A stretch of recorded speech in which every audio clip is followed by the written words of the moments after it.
मेरा नाम है दीपिका सिंह। आज का जो हमारा टॉपिक है वो जो हमने आपको प्रीवियस वीडियो में जो टॉपिक करवाया था ये उससे नेक्स्ट वाला टॉपिक है यूनिट फर्स्ट का। तो ये टॉपिक क्या है? Place of teacher in developing the Panchmukhi and the holistic personality. अब इस टॉपिक में क्या कहा गया है कि टीचर्स का क्या रोल है, अध्यापकों का क्या रोल है बच्चों के अंदर होलिस्टिक पर्सनालिटी को डेवलप करने में। अब होलिस्टिक पर्सनालिटी का क्या मतलब होता है? होलिस्टिक पर्सनालिटी का मतलब होता है संपूर्ण व्यक्तित्व।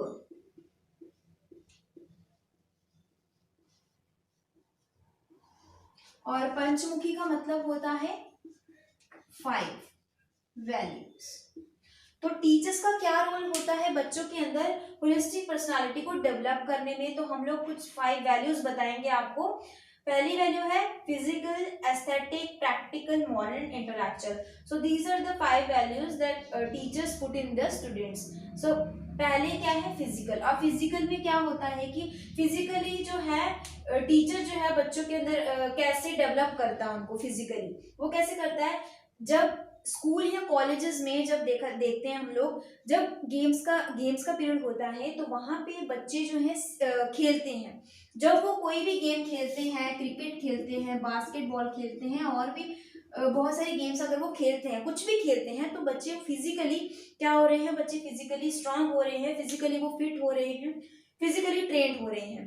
तो हम लोग इसे बोल सकते हैं कि बच्चे फिजिकली डेवलप हो रहे हैं।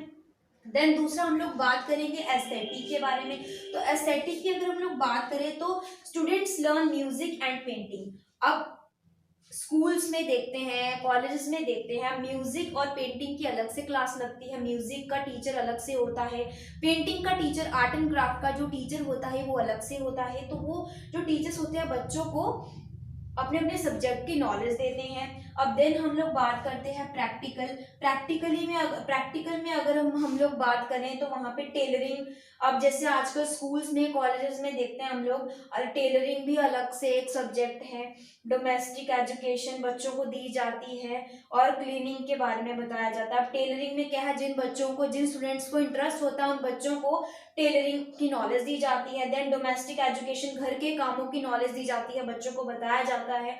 देन क्लीनिंग में आ जाता है, जैसे इन्वायरमेंट एजुकेशन जो सब्जेक्ट है उसमें बचपन से ही बताया जाता है कि हमें अपने खुद की सफाई कैसे रखनी है, अपने इन्वायरमेंट की सफाई कैसे रखनी है, अपने घर को कैसे साफ रखना है। तो क्लीनिंग में ये सब नॉलेज हमें प्रोवाइड करते हैं। कौन करते हैं? हमें टीचर हमें बताते हैं। देन हम लोग बात करें मॉरल वैल्यू की, तो मॉरल में टीचर्स हमें वेदास के बारे में बताते हैं, गीता के बारे में नॉलेज देते हैं। देन हमें मैनर्स सिखाते हैं, क्या चीज़ सही है, क्या चीज़ गलत है, क्या हमें करना चाहिए, क्या हमें नहीं करना चाहिए, वो हमें टीचर्स हमारे अंदर डेवलप करते हैं वैल्यू। देन हमें डिसिप्लिन की पूरी नॉलेज दी जाती है। कहाँ पर? स्कूल में। और कौन देता है? टीचर देता है।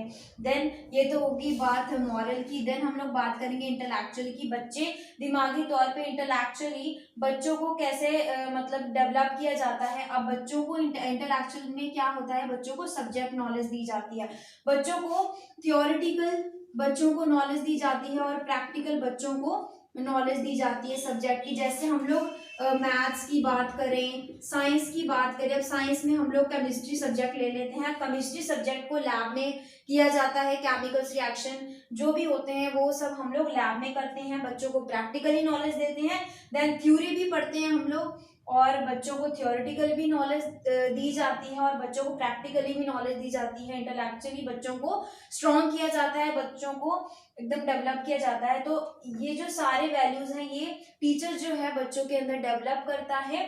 बच्चों की होलिस्टिक पर्सनालिटी डेवलप होती है। कौन करता है? टीचर करता है। सो ये तो था हमारा आज का टॉपिक। आई होप आपको ये लेक्चर समझ में आ चुका होगा। अगर आपको ये वीडियो अच्छी लगी है तो इस वीडियो को लाइक ज़रूर करें और अगर आप इस चैनल पे नए हैं तो इस चैनल को सब्सक्राइब ज़रूर कीजिएगा और शेयर भी कीजिएगा और कमेंट बॉक्स में भी लिखिएगा कि आपको ये वीडियो कैसा लगा। Thanks for watching. Bye bye, take care.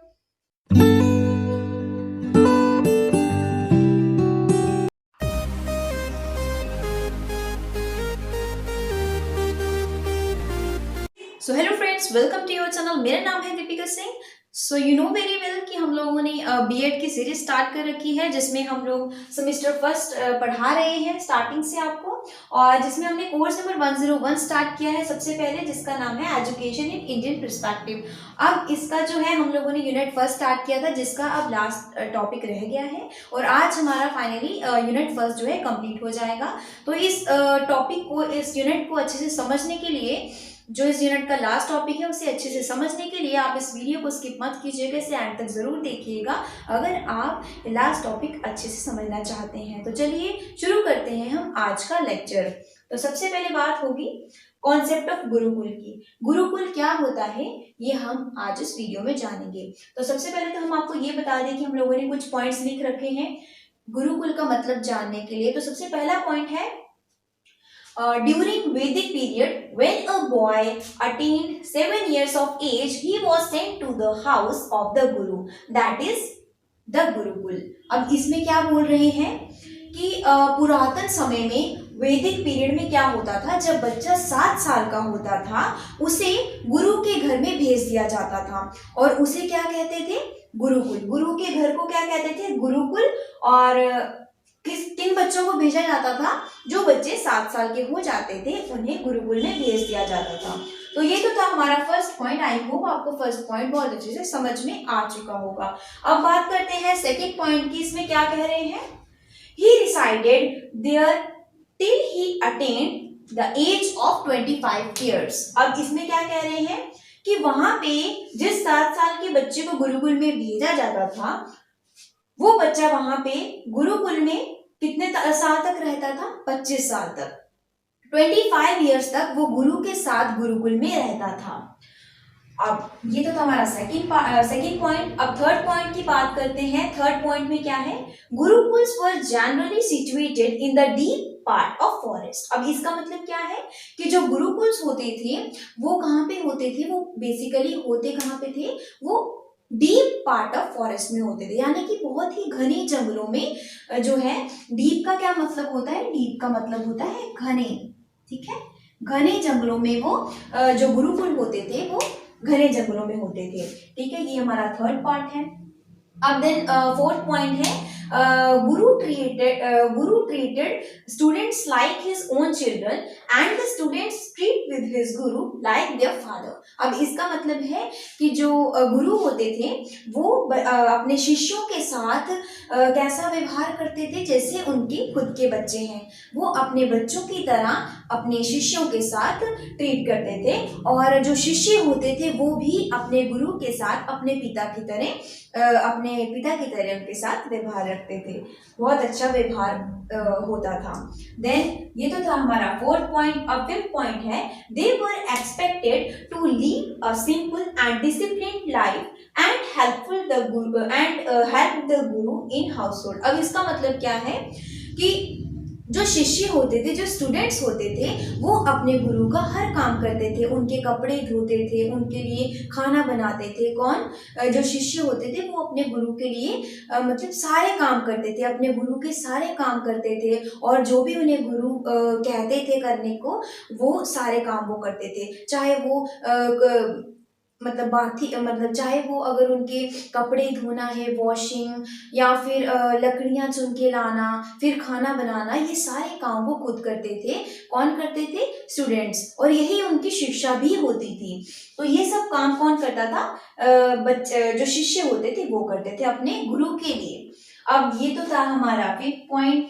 Then हमारा लास्ट पॉइंट है कि after the completion of their education the students paid the guru diksha और fees according to their capability. अब इसका मतलब ये है कि जब उनका 25 साल के बाद, ठीक है, अब उनकी पढ़ाई जो है कंप्लीट हो चुकी, अब उनकी शिक्षा कंप्लीट होने के बाद क्या होता था कि जो स्टूडेंट्स होते थे, जो शिष्य होते थे, वो अपने गुरु को गुरु दक्षिणा देते थे, उनको देनी पड़ती थी, या फिर हम उसे फीस भी कह सकते हैं। वो कुछ भी अपने गुरु को देते थे, ठीक है। जो भी उनकी कैपेबिलिटी होती थी वो उसके अनुसार अपने गुरु को गुरु दीक्षा देते थे।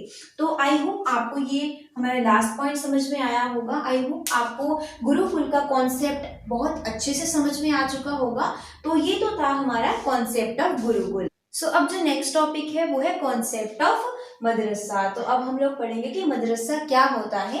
तो इसे भी हमने कुछ पॉइंट्स में लिख रखा है। तो पहला पॉइंट जो है वो है madrasa is an Islamic college literally a place of instruction specially instruction in religious law. अब इसमें क्या कह रहे हैं कि मदरसा क्या होता है, ये बोल रहे हैं कि मदरसा वो जगह होती है जहाँ पे इस्लाम धर्म के बारे में इंस्ट्रक्शंस दी जाती हैं।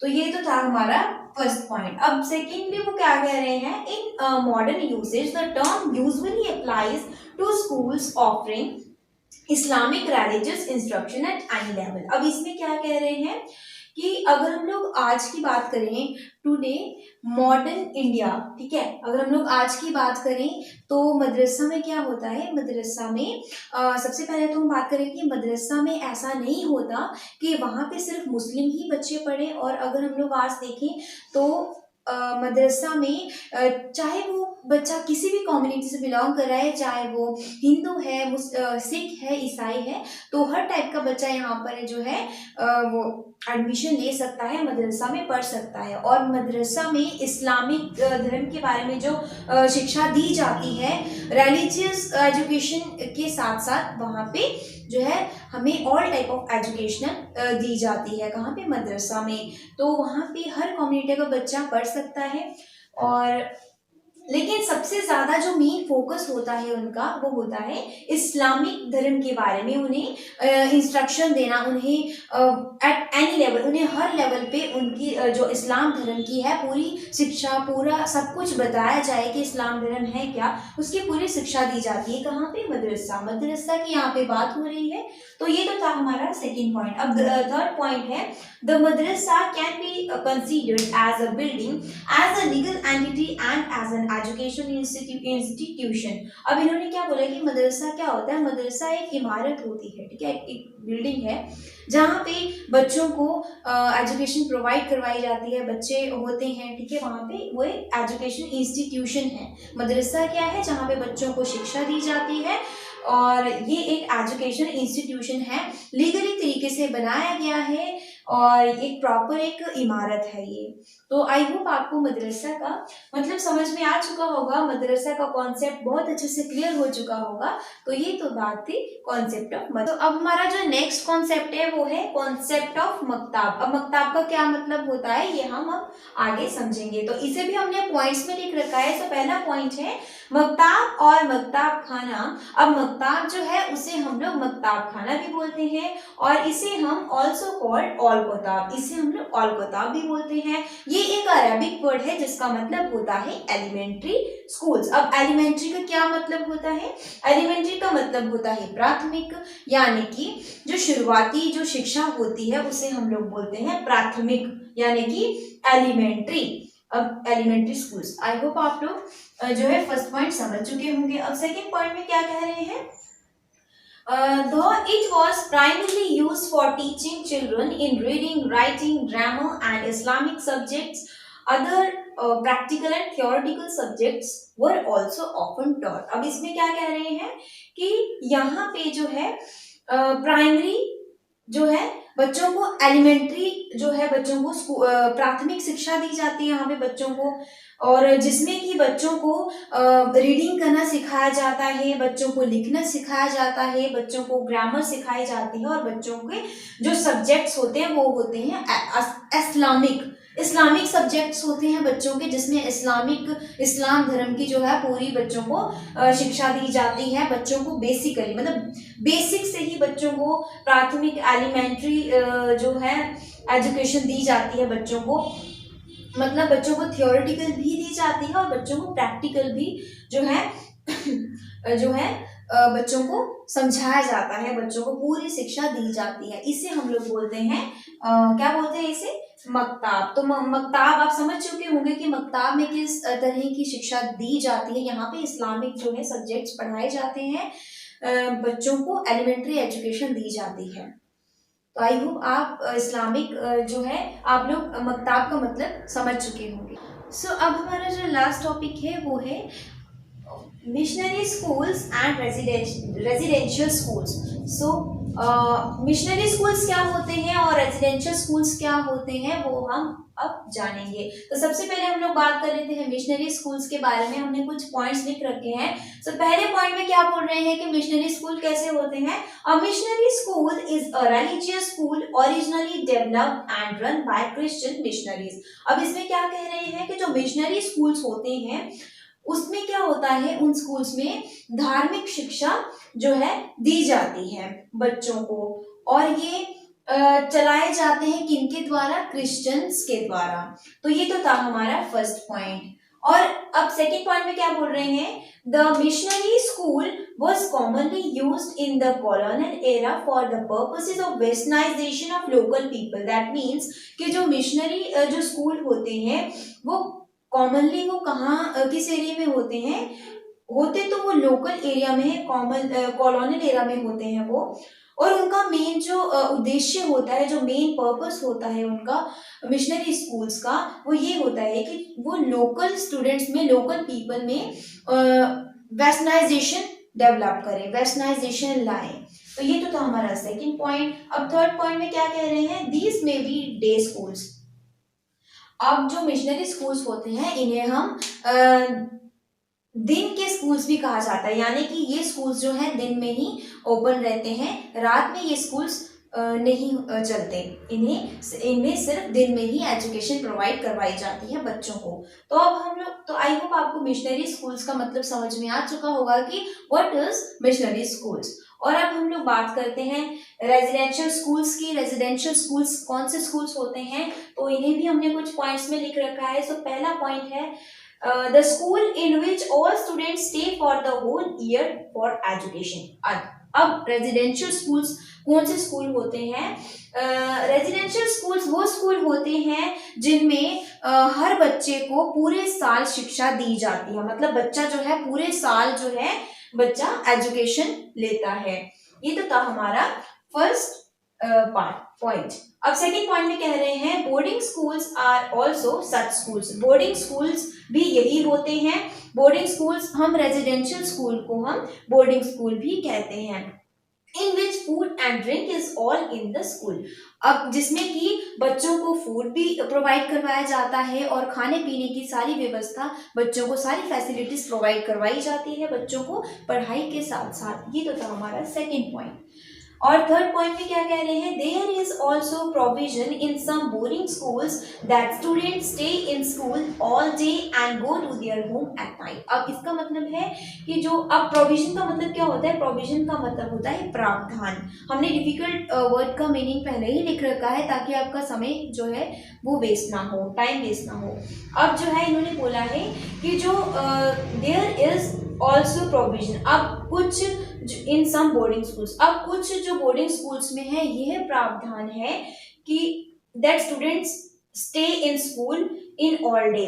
जो स्टूडेंट्स हैं, जो विद्यार्थी हैं, वो क्या करें, स्कूल में वो पूरा दिन वो स्कूल में रहें and go to their home at night. वो दिन भर स्कूल में रहें और जब रात हो वो घर चले जाएं। मतलब इन्होंने बोला है कि कुछ बोर्डिंग स्कूल्स में यह भी प्रावधान है कि दिन में ही वो बोर्डिंग स्कूल्स ओपन रहते हैं, दिन में ही उनको जब दिन में स्कूल वो ओपन होते हैं वहाँ पे उनको फूड भी दिया जाता है, और ड्रिंकेबल थिंग्स जो दी जाती हैं वो दी जाती हैं, खाना पीना और पढ़ाई उनको दिन में सब कुछ उन्हें प्रोवाइड करवाया जाता है।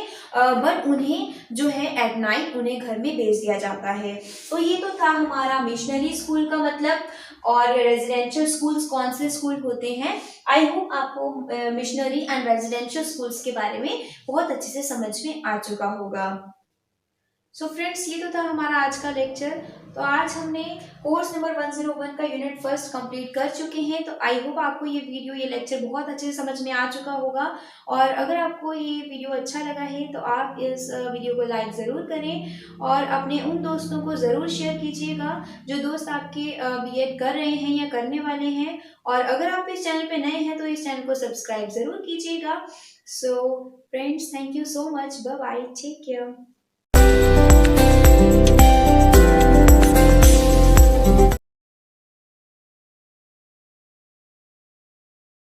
Good morning friends, welcome to your channel. मेरा नाम है दीपिका सिंह।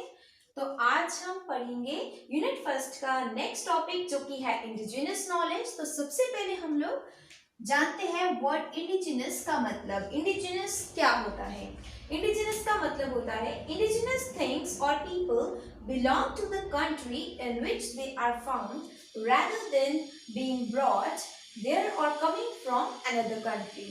That means कि स्वदेशी चीजें या लोग या एनिमल्स या कोई और चीजें जो बिलोंग करती हैं उस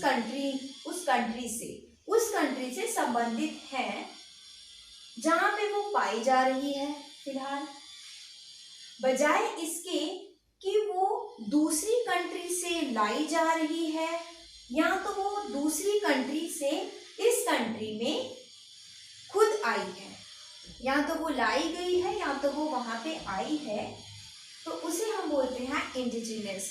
तो आई होप आप वर्ड इंडिजिनस का मतलब अच्छे से जान चुके होंगे। तो आइए जानते हैं अब मतलब इंडिजिनस नॉलेज का मतलब।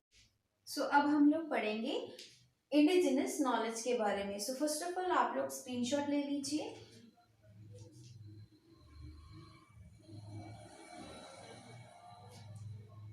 सो आई होप आपने स्क्रीनशॉट ले लिया होगा। तो आइए चलते हैं इंडिजिनस नॉलेज के बारे में जानते हैं। तो indigenous knowledge is developed and adapted continuously to gradually changing environment and passed down from generation to generation and closely interwoven with people's cultural values।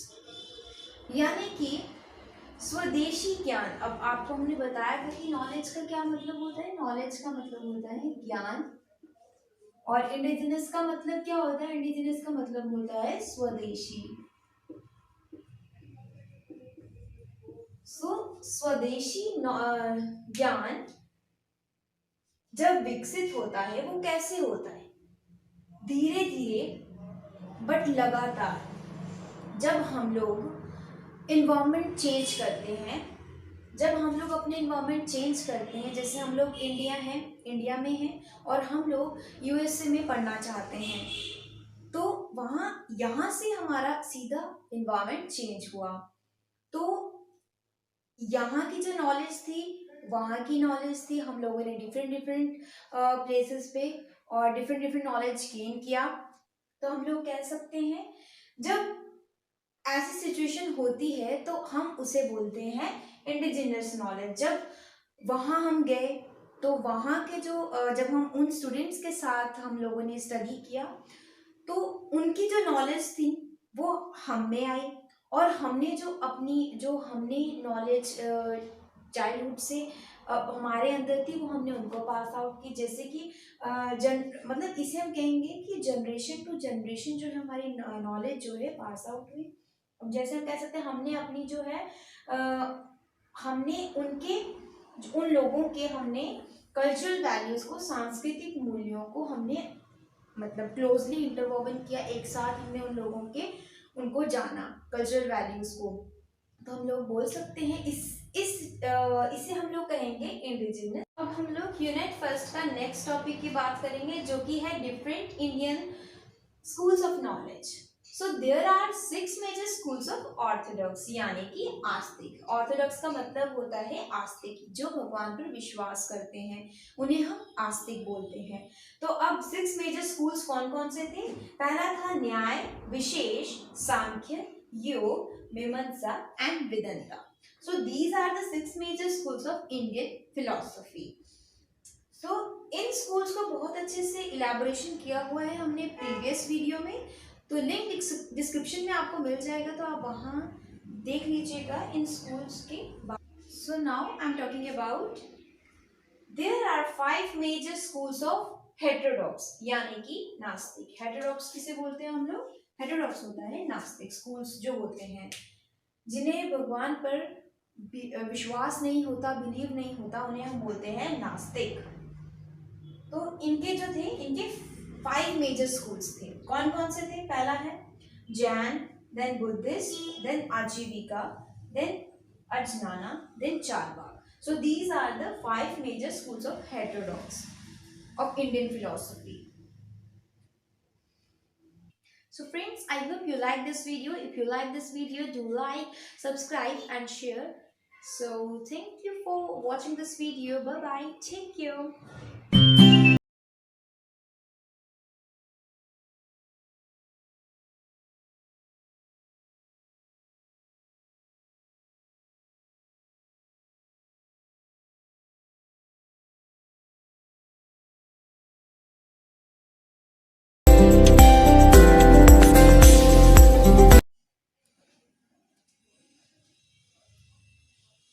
So hello दोस्तों, स्वागत है आपका अपने चैनल पे। मेरा नाम है दीपिका सिंह। तो सबसे पहले हम आपको ये बताएंगे कि मैं बीएड की सीरीज शुरू करने जा रही हूँ। अभी सबसे पहले हम लोग सेमेस्टर फर्स्ट की बात करेंगे। सेमेस्टर फर्स्ट का जो कोर्स नंबर 101 है, जिसका नाम है एजुकेशन इन इंडियन पर्सपेक्टिव, इसका यूनिट फर्स्ट से हम लोग स्टार्ट करेंगे। तो यूनिट फर्स्ट का जो पहला टॉपिक है वो है नॉलेज, कॉन्सेप्ट ऑफ नॉलेज। तो हम सबसे पहले समझेंगे, जानेंगे कि नॉलेज वर्ड का मतलब क्या होता है। नॉलेज को हम लोग हिंदी में कह सकते हैं ज्ञान। तो नॉलेज का मतलब नॉलेज को हम हिंदी में कहेंगे ज्ञान। तो नॉलेज का पूरा सेंटेंस पढ़ेंगे हम कि क्या कह रहे हैं इसमें। सो information, understanding and skills that you have gained through learning और एक्सपीरियंस। सो नॉलेज क्या होता है? नॉलेज होता है इंफॉर्मेशन यानी कि जानकारी, understanding and skills that you have gain through learning और एक्सपीरियंस। यानी कि ज्ञान हमें कैसे मिलता है? थ्रू या तो हमें किसी से कोई जानकारी मिले, या तो हमें कोई भी चीज़ हमने प्रैक्टिकली की है तो हमें तब उसके बाद हमें जो है एक्सपीरियंस मिलता है, उससे भी हमारा जो नॉलेज है वो बढ़ती है। देन अगर हम लोग कोई भी चीज़ को सीख रहे हैं तब भी हमारा जो नॉलेज, जो एक्सपीरियंस है वो बढ़ता है। तो हम लोग कह सकते हैं कि information, understanding and skills that you have gain through learning और एक्सपीरियंस। यानी कि जो हमारा जो नॉलेज है वो बढ़ती है। कोई भी एक्सपीरियंस, या तो हम किसी चीज़ को एक्सपीरियंस करते हैं, लाइफ एक्सपीरियंस हो गए, या तो हम कोई चीज़ सीखते हैं थ्रू प्रैक्टिकली, एंड या तो फिर हम किसी इंफॉर्मेशन कहीं से हमें कोई मिलता है तो हम उसे कह सकते हैं that this is called knowledge.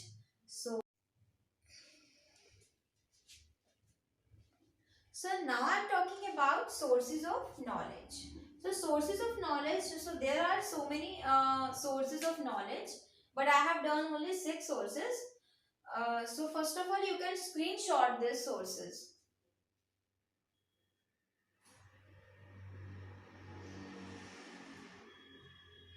So I hope you take a picture.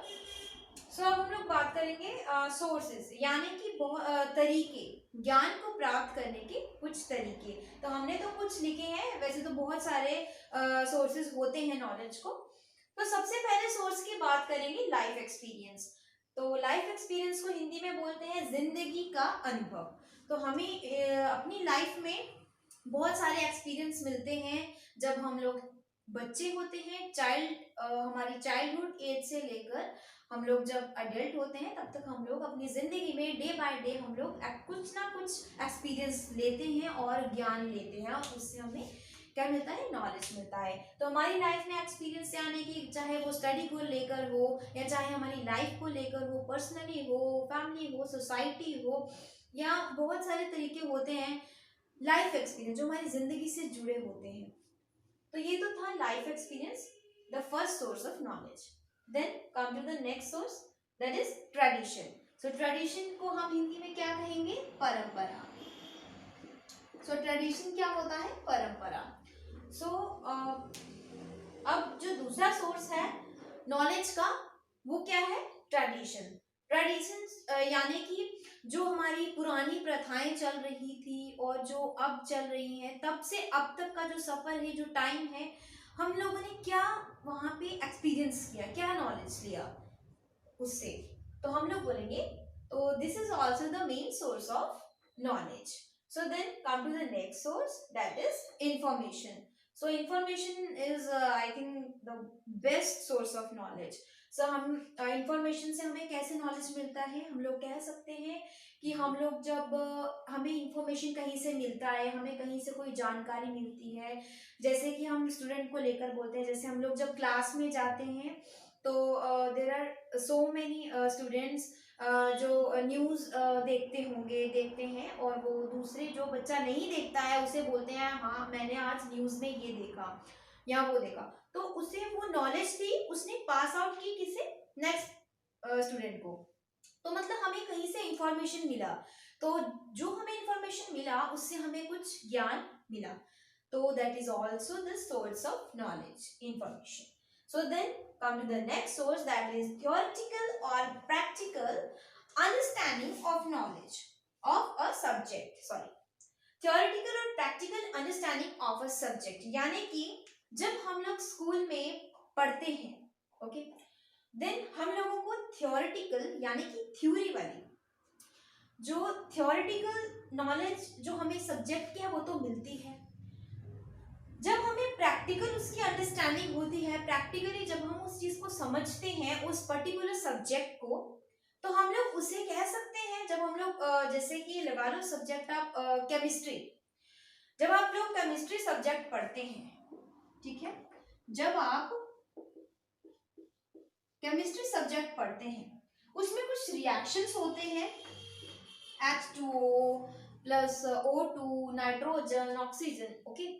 तो जब आप लोग उन सबका केमिकल रिएक्शन अपनी लेबोरेटरी में करते हैं, तो आप लोग कुछ प्रैक्टिकली कर रहे हैं, कुछ सीख रहे हैं, तो हम लोग कह सकते हैं कि आप लोग उस पर्टिकुलर सब्जेक्ट को with the help of laboratory chemicals आप लोग उसे प्रैक्टिकली सीख रहे हैं, तो हम लोग कह सकते हैं कि आप लोग कुछ सब्जेक्ट की पर्टिकुलर प्रैक्टिकली नॉलेज ले रहे हैं, तो हम लोग बोल सकते हैं उससे आप लोग क्या, आप लोगों को नॉलेज मिल रहा है, तो ये भी एक बेस्ट सोर्स है नॉलेज का।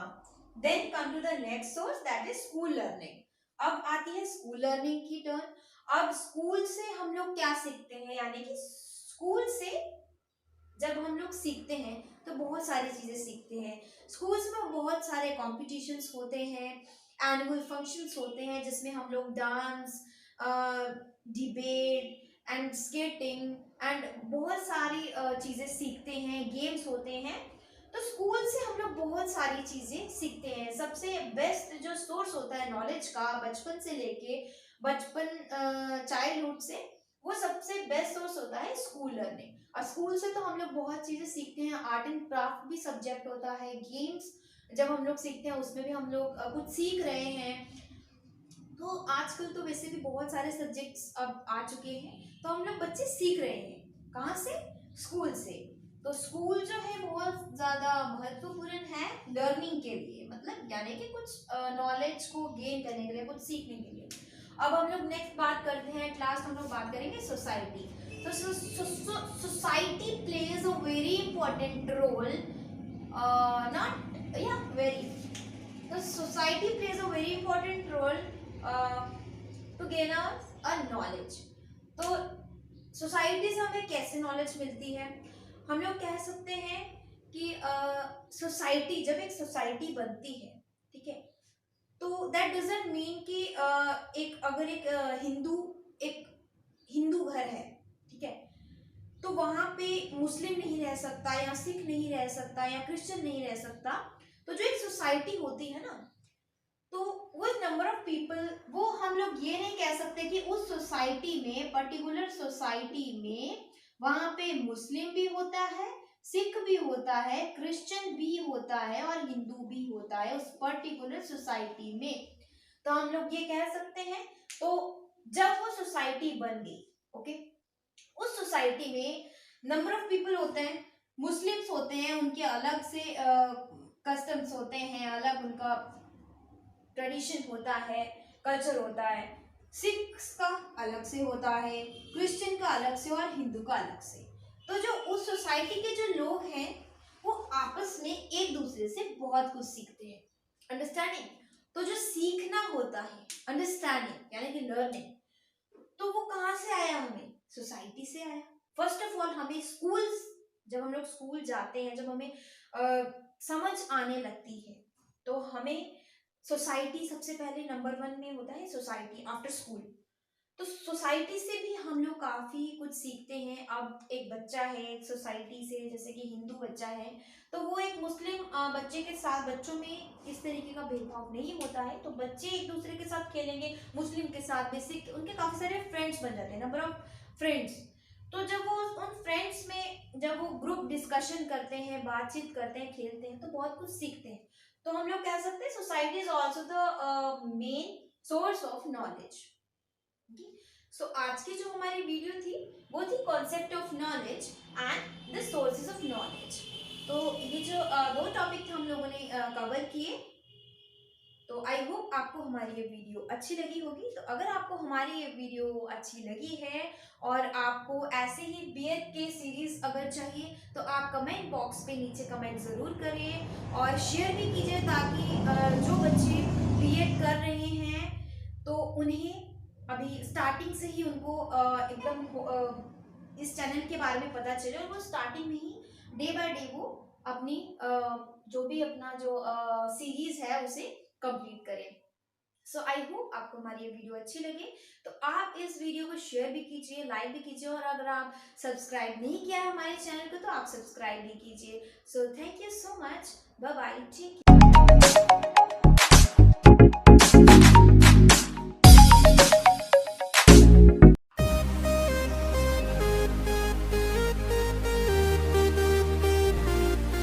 Good morning students, welcome to your channel. मेरा नाम है दीपिका सिंह। तो जैसे कि आप लोग जानते हैं कि हम लोगों ने ये बीएड की सीरीज स्टार्ट की हुई है, जिसमें हम लोगों ने कोर्स नंबर 101 स्टार्ट किया था। उसका जो यूनिट फर्स्ट था वो हम कंप्लीट कर चुके हैं, और आज हम लोग यूनिट सेकंड से स्टार्ट कर रहे हैं, जिसका फर्स्ट टॉपिक है कॉन्सेप्ट ऑफ एजुकेशन। तो हम लोग जानेंगे कि एजुकेशन का क्या मतलब होता है। तो सबसे पहले हम लोग जानते हैं कि एजुकेशन वर्ड का मतलब क्या है। अब एजुकेशन का मतलब होता है शिक्षा। एजुकेशन क्या होती है? शिक्षा। और अगर आप कॉन्सेप्ट ऑफ एजुकेशन जानना चाहते हैं तो इस वीडियो को एंड तक जरूर देखिएगा। तो चलिए स्टार्ट करते हैं अपना आज का लेक्चर। तो एजुकेशन का क्या मतलब होता है? एजुकेशन होता है, education is the process of facilitating learning और the acquisition of knowledge, skills, values, beliefs and habits. Education can take place in formal settings, and any experience that has a formative effect on the way one thinks, feels or acts may be considered educational. That means कि education एक ऐसा process है जिसमें हम लोग आसानी से learning सीखते हैं, यानी कि हम लोग एजुकेशन एक वो प्रोसेस होता है जिसमें हम लोग सीखते हैं, यानी कि हम कुछ ना कुछ अपनी लाइफ में सीखते हैं, लर्निंग सीखते हैं, और द एक्विजिशन ऑफ नॉलेज। और हमारे अंदर जो है एजुकेशन की वजह से, with the help of education हमारे अंदर जो है नॉलेज का एक्विजिशन होता है, नॉलेज की प्राप्ति होती है। एक्विजिशन का मतलब क्या होता है? प्राप्त होना, यानी कि नॉलेज हमें एक्वायर होती है, एक्विजिशन होता है नॉलेज का, ठीक है। किसकी वजह से? With the help of education. Then हमारे अंदर एजुकेशन नॉलेज के साथ साथ हमारे अंदर स्किल्स डेवलप होते हैं, वैल्यूज यानी कि मूल्यों का जो है विकास होता है, बिलीव्स एंड हैबिट्स। तो ये सब चीज़ों का जो है हमारे अंदर जो है डेवलपमेंट होती है with the help of education. अब देन नेक्स्ट वो बोल रहे हैं education can take place in formal settings and any experience that has a formative effect on the way. अब इसमें क्या बोला है कि जो एजुकेशन होती है, जो शिक्षा होती है, हम लोग मतलब ऐसा नहीं है कि हम लोग स्कूल में जाएंगे, कॉलेज में जाएंगे तो हम तभी ही सीखते हैं कुछ ना कुछ। हम अपनी लाइफ में अब कुछ जो भी कुछ एक्सपीरियंस करते हैं अपनी लाइफ में, हम उससे भी कुछ ना कुछ सीखते हैं। और सीखने को क्या कहते हैं, हमने पहले भी बताया है, मतलब कुछ भी सीखने को हम लोग बोलते हैं एजुकेशन, ठीक है। तो जब भी हम कुछ ना कुछ सीखते हैं तो उसे हम लोग क्या बोलते हैं? एजुकेशन। तो हम लोग एजुकेशन को फॉर्मली एंड मतलब फॉर्मली और अनफॉर्मली हम लोग एजुकेशन को सीखते ही रहते हैं, अपनी लाइफ में कुछ ना कुछ एक्सपीरियंस करते हैं। देन उन्होंने बोला है हम लोग जो है इससे हमारी जो है एजुकेशन हम लोग गेन करते हैं। सो आई होप आपको कॉन्सेप्ट ऑफ एजुकेशन बहुत अच्छे से समझ में आ चुका होगा। सो अब हमारा नेक्स्ट टॉपिक है नेचर ऑफ एजुकेशन, यानी कि शिक्षा की प्रकृति। अब नेचर का मतलब क्या होता है? नेचर का मतलब होता है प्रकृति। तो शिक्षा की प्रकृति अब हम जानेंगे कि शिक्षा की क्या प्रकृति है। अब हमने कुछ पॉइंट्स में लिख रखा है। तो पहला पॉइंट है education is a life long process. अब यानी कि जो एजुकेशन होती है, जो शिक्षा होती है, वो एक सदाबहार चलने वाली, मतलब कि लाइफ लॉन्ग हमारे साथ जब तक हम लोग जीवित रहते हैं तब तक हम कुछ ना कुछ सीखते हैं। अब एजुकेशन का मतलब क्या होता है कि सीखना, लर्निंग। तो ऐसा नहीं है कि हम लोग स्कूल में जाएंगे तो ही हम कुछ एजुकेशन गेन करते हैं, ऐसा नहीं है। जो भी हम अपनी लाइफ में एक्सपीरियंस करते हैं, कुछ नई चीज़ सीखते हैं, कुछ भी खोज करते हैं, तो हम उसे बोल सकते हैं, मतलब हम लोग लाइफ में एंड तक, जब तक हम जिंदा रहते हैं तब तक हम लोग कुछ ना कुछ सीखते रहते हैं, तो उसे हम कहते हैं education is a life long process. तो ये तो था हमारा फर्स्ट पॉइंट। आई होप आपको फर्स्ट पॉइंट बहुत अच्छे से समझ में आ चुका होगा। तो अब आगे बढ़ते हैं नेक्स्ट पॉइंट में, जो कि है education is a systematic process. अब सिस्टमैटिक प्रोसेस यानी कि जो जब हम लोग कुछ सीखते हैं, अब जैसे कि हम लोग स्कूल की बात लेते हैं, अब स्कूल में जो है एक सिस्टमैटिक वे से पढ़ाया जाता है। जब भी कुछ स्कूल में पढ़ाया जाता है, जैसे कि एक किताब है, उसमें एक पर्टिकुलरली एक सिलेबस होता है, unit first, unit second, unit third. तो इस तरीके से पूरा एक सिस्टमैटिक वे से चैप्टर्स होते हैं जिन्हें कि टीचर्स को पढ़ाना होता है। तो हम लोग बोल सकते हैं जब टीचर पढ़ा देता है वो चैप्टर्स, फिर उनके बाद उनका सिस्टमैटिक वे से उनके यूनिट टेस्ट होते हैं, फिर हाफ ईयरली होते हैं, फिर फाइनल्स होते हैं, देन इस तरीके से उनका एग्जामिन किया जाता है बच्चों को। तो हम लोग इसे बोल सकते हैं कि एजुकेशन इज सिस्टमैटिक प्रोसेस। ये तो था हमारा सेकंड पॉइंट। देन अब हम लोग नेक्स्ट पॉइंट पे बढ़ते हैं, जो कि है education is development of individual and the society. देखिए, अब जो शिक्षा होती है, जो लर्निंग होती है, ठीक है, एजुकेशन जो होती है, जो बच्चा एजुकेट है, जो भी इंसान एजुकेट है, वो खुद तो एजुकेट है, यानी कि उसकी खुद की डेवलपमेंट तो है ही है, यानी कि इंडिविजुअली उसकी डेवलपमेंट तो हो रखी है with the help of education. लेकिन वो जो जहाँ पे वो रहता है वो अपनी सोसाइटी को भी एजुकेट करता है, यानी कि education is a development of individual and the society. Education ऐसी प्रक्रिया है, एक ऐसे मतलब एजुकेशन हम लोग कह सकते हैं कि with the help of education कि हमारी जो सोसाइटी है वो एक इंडिविजुअल इंसान तो एजुकेट है ही, और हमारी जो सोसाइटी है उसके जो वातावरण है उसमें भी उसका बहुत ज़्यादा प्रभाव पड़ता है। तो सोसाइटी का भी मेन रोल होता है। एजुकेशन अगर किसी ने अगर गेन कर रखा है, जो एजुकेट पर्सन है, वो अपनी सोसाइटी पे भी बहुत अच्छा प्रभाव डालता है। तो ये तो है हमारा थर्ड पॉइंट। अब नेक्स्ट पॉइंट है education is modification of behaviour, यानी कि एजुकेशन की वजह से अगर बच्चा एजुकेट है तो उसका जो बिहेवियर है वो बहुत ही अच्छा होगा। कंपैरिजन करें अगर हम लोग उन बच्चे के साथ जो बच्चा पढ़ता नहीं है, जो बच्चा एजुकेट नहीं है, उन बच्चों के साथ अगर हम लोग कंपेयर करें, तो जो एजुकेट बच्चा होगा, जिसे शिक्षा प्राप्त होगी या हो रही होगी, तो उस बच्चे का जो बिहेवियर है वो बहुत अच्छा होगा। वो वेल तरीके से, बहुत अच्छे तरीके से वो लोगों के साथ बात करेगा, मिलेगा, एंड डिसिप्लिन तरीके से हर चीज़ वो करता है। तो हम लोग बोल सकते हैं कि education is the modification of behaviour, जिससे कि हमारा जो व्यवहार है वो मॉडिफाई होता है। तो ये तो है हमारा फोर्थ पॉइंट। अब हम लोग लास्ट पॉइंट की बात करते हैं। तो लास्ट पॉइंट है एजुकेशन इज अ ट्रेनिंग।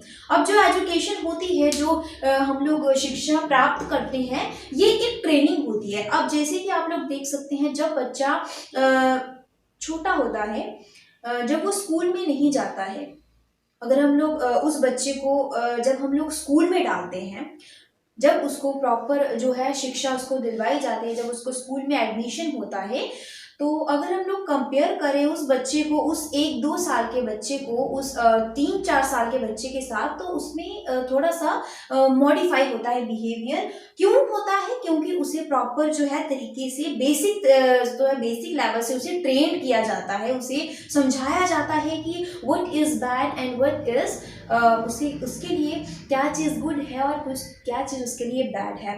तो ये चीज़ें उसे बताई जाती है बच्चे को। ये उसकी जो है ट्रेनिंग होती है बेसिक लेवल से, एलिमेंट्री उसे जो है ट्रेनिंग दी जाती है एलिमेंट्री लेवल से। तो ये तो था हमारा 5th पॉइंट। तो आई होप आपको जो है नेचर ऑफ एजुकेशन समझ में आ चुका। सो अब हमारा जो नेक्स्ट टॉपिक है वो है scope of education for the individual and society, यानी कि व्यक्ति और समाज के लिए शिक्षा का क्या महत्व है।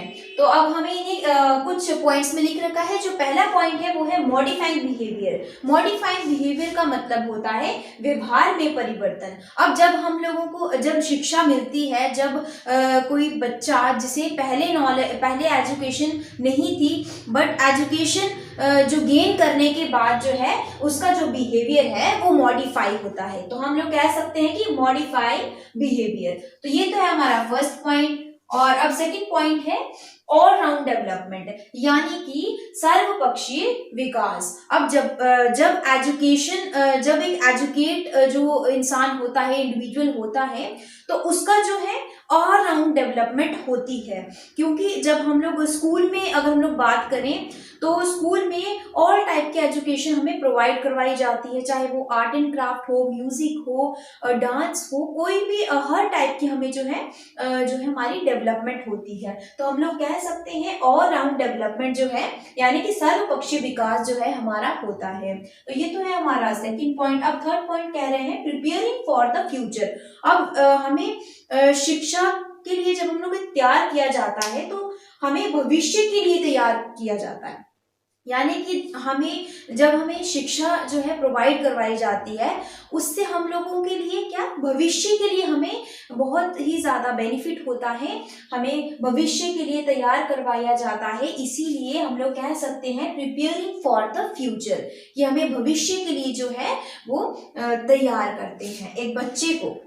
देन अब हम लोग फोर्थ पॉइंट में आते हैं। फोर्थ पॉइंट में कह रहे हैं developing personality.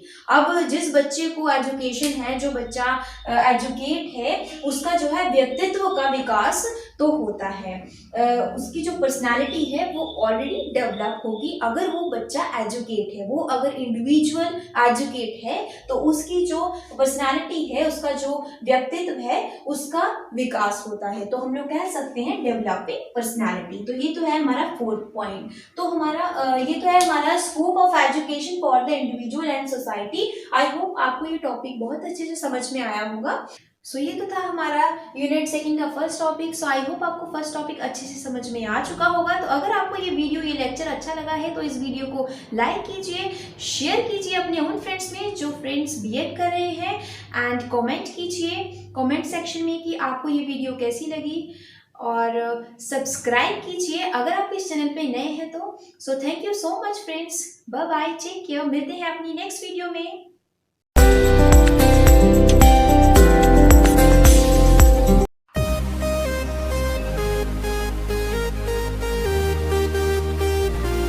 Hello students, welcome to your channel. मेरा नाम है दीपिका सिंह। सो आज का जो हमारा टॉपिक है यूनिट फर्स्ट का ही टॉपिक है roots of teacher education. So what is the meaning of this sentence.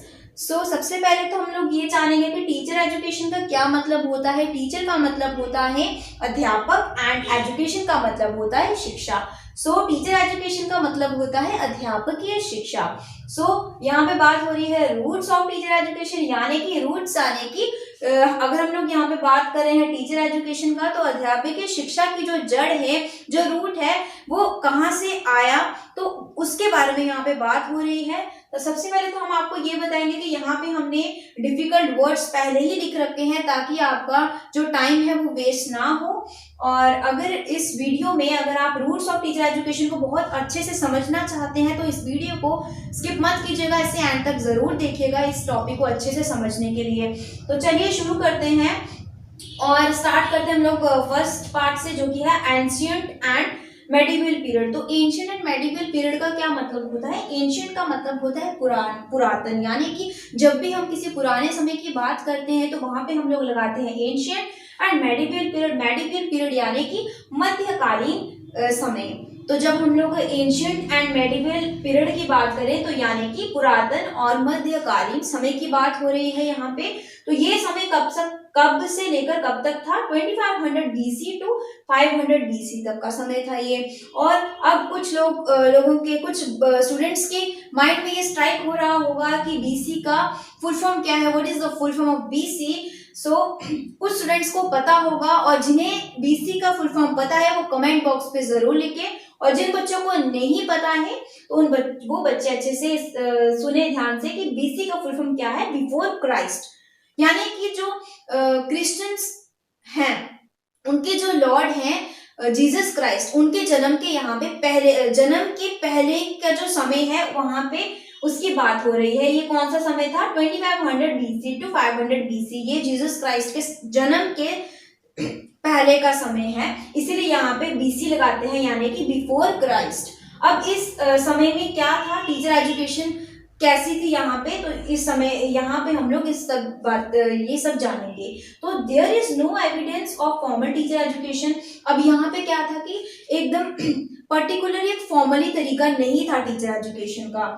Eight that time many such Brahmin families came to see whose job was to teach generation after generation. उस समय क्या देखा गया कि जो बहुत सारी ज्यादातर फैमिलीज, जो ब्राह्मण फैमिलीज होती थी, वही टीच करती थी, वही एक शिक्षक बनते थे, वही अध्यापक बनते थे।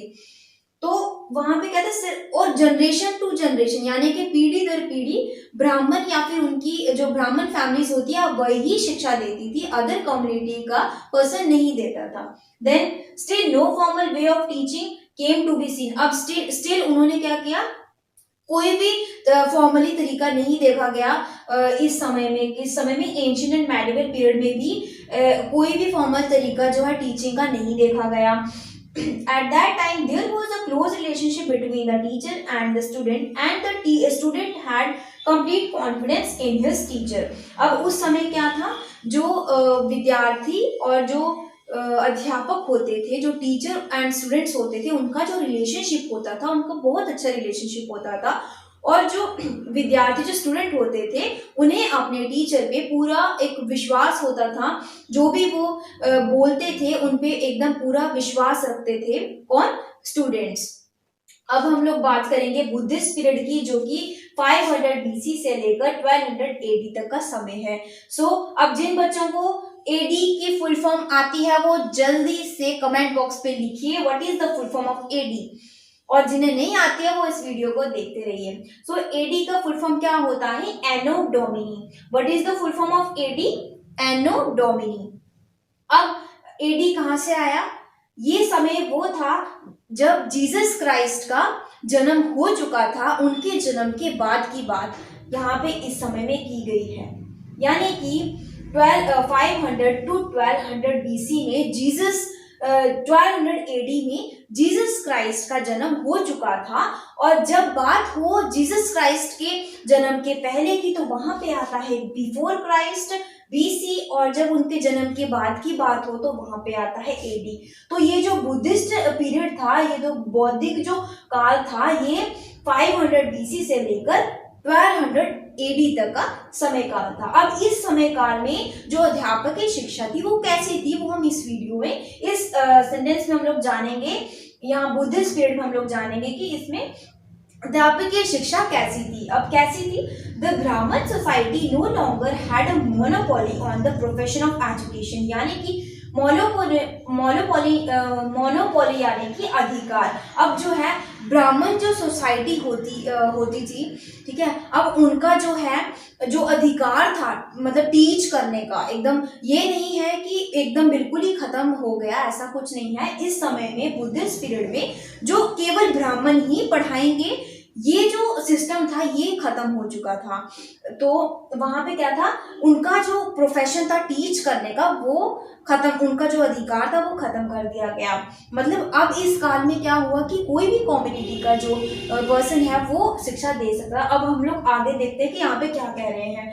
Bye this time teacher education has expanded. अब इस समय में क्या हुआ इस समय में जो टीचर एजुकेशन थी, जो अध्यापकीय शिक्षा थी, वो विस्तृत हो गई, मतलब कि उसका विस्तार हो गया, एक्सपैंड हो गई। Only after hard work a person from any community of society could become a teacher. अब सिर्फ वही टीचर बनता था जो इस फील्ड में काफी ज्यादा हार्ड वर्क करता था, और ऐसा नहीं है कि वो सिर्फ ब्राह्मण कम्युनिटी का होगा। ये जो चीज थी वो बुद्धिस्ट पीरियड में खत्म हो चुकी थी। अब किसी भी कम्युनिटी का जो पर्सन है, जो शिक्षक बनना चाहता है, जो अध्यापक बनना चाहता है, तो वो बन सकता था, लेकिन उसे काफी ज्यादा हार्डवर्क करना पड़ता था इस फील्ड में। Then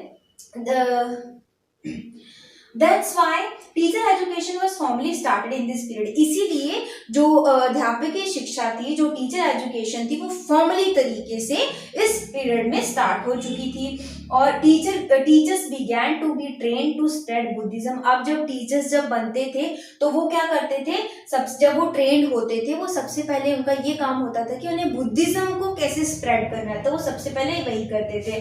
to make a teacher one had to work under another teacher. अब टीचर बनने के लिए उन्हें क्या करना पड़ता था, एक पर्टिकुलर इंसान को जब टीचर बनना होता था तो वो क्या करता था, एक अदर मतलब कि अदर टीचर के अंडर वो ट्रेंड होता था, एकदम उनसे बहुत कुछ सीखता था, रिलीजन के बारे में सीखता था।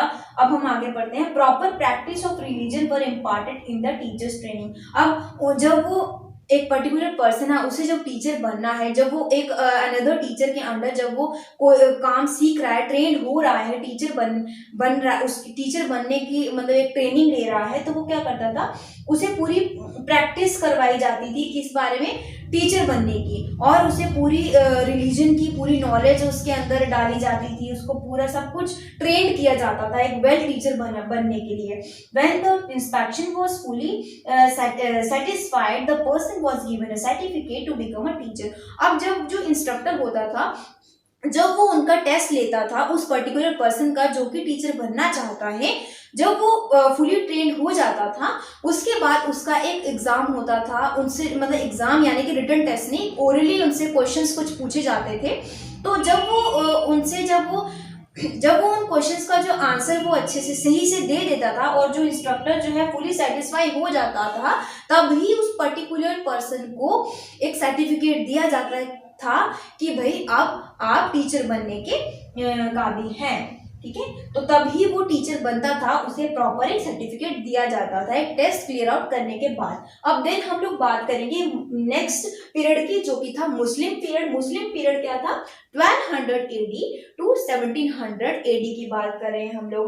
अब ये समय भी कौन सा था, जीसस क्राइस्ट के बर्थ के बाद का समय था टोटली। तो इस समय में क्या हुआ कि ये जो था मुस्लिम पीरियड था। इस मुस्लिम पीरियड में जो है टीचर एजुकेशन, अध्यापक की शिक्षा कैसी थी वो हम यहाँ पे पढ़ेंगे।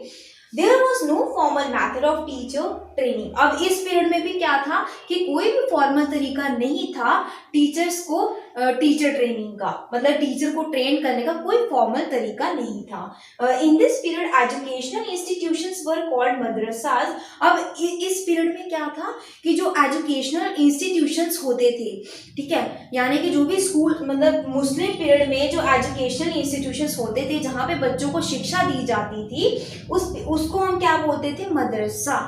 इन which clerics use to teach students. अब उसमें क्या होता था, जो क्लरिक्स होते हैं, क्लरिक्स यानी कि मौलवी, जो मौलवी होते हैं वही स्टूडेंट्स को जो है टीच करते थे, वही पढ़ाते थे बच्चों को। किसमें, मदरसा की बात करें, और हम लोग बात कर रहे हैं मुस्लिम पीरियड की, तो इसमें क्या होता था, क्लरिक्स ही सिर्फ क्या करते थे, बच्चों को टीच करते थे। Then most of the Quranic verses in education. अब कुरानिक का मतलब होता है कुरान की बात करें हम लोग, वर्सेस यानी कि आयातें। अब क्या होता था कि उनकी जो एजुकेशन होती थी ना, ज्यादातर उनकी जो एजुकेशन होती थी कुरानों की आयातों के बारे में ही उन्हें बताया जाता था। अब at that time there were also some Arabic schools. अब उस समय में भी कुछ अरेबिक स्कूल्स थे, in which no more elaborate techniques were taught. वहाँ उस समय में भी क्या था कि कुछ ज्यादा अच्छा तरीका नहीं था टीच करने का बच्चों को। Then now no need a formal method of teaching for. अब उस समय में भी, मुस्लिम पीरियड में भी उनको कोई जरूरत नहीं, उनको लगता था कि हमें कोई जरूरत नहीं है टीचर्स को प्रॉपर ट्रेन करने का। और उस समय में क्या था that's why teachers were not given any training, इसीलिए टीचर्स को कोई भी ट्रेनिंग नहीं दी जाती थी। Then only a person belonging to the Muslim religion could teach in madrasas, मदरसास में सिर्फ वही पढ़ाते थे जो कि मुस्लिम रिलीजन से, मुस्लिम धर्म से जो बिलोंग करते थे वही टीचर बनते थे, वही मदरसास में पढ़ाते थे बच्चों को। Then this form of teacher education continue till the British period. अब ये जो टीचर एजुकेशन थी, इस टाइप की जो टीचर एजुकेशन थी, ये तब तक रही जब तक मुस्लिम पीरियड नहीं आया, जब तक सॉरी ब्रिटिश पीरियड नहीं आया। ब्रिटिश पीरियड तक ये जो टीचर एजुकेशन का जो सिस्टम था ये ऐसे ही कंटिन्यूड रहा, चलता रहा। सो आई होप आपको ancient and medieval period, Buddhist period and Muslim period के बारे में बहुत अच्छे से समझ में आ चुका होगा। और अगर आपको ये लेक्चर बहुत अच्छा लगा है, अगर आपको इस लेक्चर में, इस वीडियो में सब कुछ बहुत अच्छे से समझ में आ चुका है, तो आप इस वीडियो को लाइक करें और अपने दोस्तों में शेयर कीजिएगा। और अगर आप इस चैनल पे नए हैं तो इस चैनल को सब्सक्राइब भी कीजिएगा। So thanks for watching, bye bye, take care.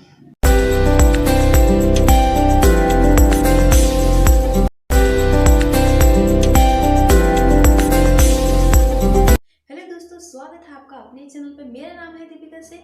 सो आज का जो हमारा टॉपिक है वो है प्रेजेंट नॉलेज सोसाइटी, जो कि यूनिट फर्स्ट का टॉपिक है। तो सबसे पहले हम लोग जानते हैं वर्ड प्रेजेंट का मतलब। प्रेजेंट का मतलब होता है वर्तमान। देन नॉलेज का मतलब हमने आपको प्रीवियस वीडियो में ऑलरेडी बताया था। नॉलेज का मतलब होता है ज्ञान। देन सोसाइटी का मतलब होता है समाज।